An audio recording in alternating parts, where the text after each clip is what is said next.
अनुष्का शर्मा आ विराट कोहली वृंदावन के संत प्रेमानंद जी महाराज से गुरु दीक्षा लेने मंत्र दीक्षा लेने एहन बात सोशल मीडिया पर सौंसे फैलल।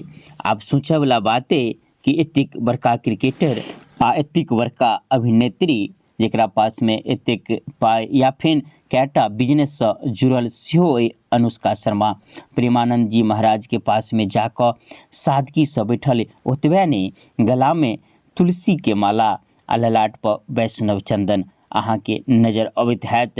यह तस्वीर अहाँ के विभिन्न मीडिया के माध्यम से देखे के लिए मिलत हैत। ओना कोनो मीडिया एहि बात के पूरा पुष्टि नहीं करैया कि विराट कोहली के मंत्र दीक्षा दिलखिन प्रेमानंद जी महाराज, या फिर किछ मीडिया ये कह रहे कि अनुष्का शर्मा के मंत्र दीक्षा दिलखिन। ओना प्रेमानंद जी महाराज सामान्य रूप से मंत्र दीक्षा या गुरु दीक्षा नहीं दै छथिन, लेकिन विराट कोहली आ अनुष्का शर्मा के जोड़ी प्रेमानंद जी महाराज के दरबार में घुटना टेक कर सामने में बैठल मुस्कुरा रहे आ प्रेमानंद जी महाराज ज्ञान के उपदेश दे रहे।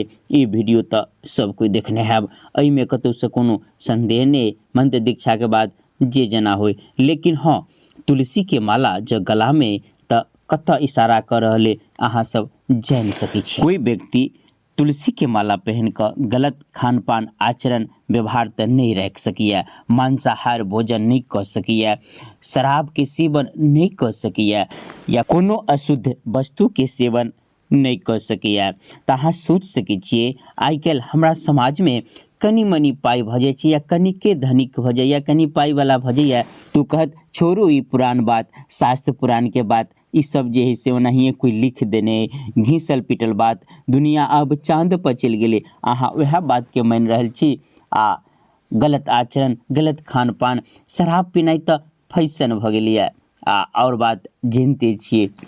लेकिन अहाँ सोच सकै छियै कि एतेक कामयाबी विराट कोहली के एकटे बड़का क्रिकेटर आ अनुष्का शर्मा सेहो एतेक कामयाब भ गेला के बादो एकटा सात्विक जिंदगी, एकटा सादा जिंदगी जिय के लेल तैयार है। एकर मतलब है कि अध्यात्म के मूल, अध्यात्म के बात ई सब समझल के। आइ काल्हि तो लोग कनिके धन संपत्ति भ गेला के बाद इतरा लगैया, मनमानी करे लगैया, कहे ई भारते में ई सब हुए, विदेश में कहाँ है। ओकरा धर्म अध्यात्म के बात के किछ पते नहीं। सच तो ये कि अहाँ के जे कुछ मिलल है अहाँ के जिंदगी में वो अहाँ के प्रारब्ध के परिणाम है, यानी पिछला कर्म के परिणाम है। आ वर्तमान में जब किछ अहाँ कर रहल छी ओइसे वर्तमान तो सुधारे रहल छी आ संगे संग भविष्य के निर्माण सेहो कर रहल छी। लेकिन अपने सबके केना की लागल ई जान कऽ कमेंट कऽ बतायब। जय सनातन, जय मिथिला, जय मैथिली।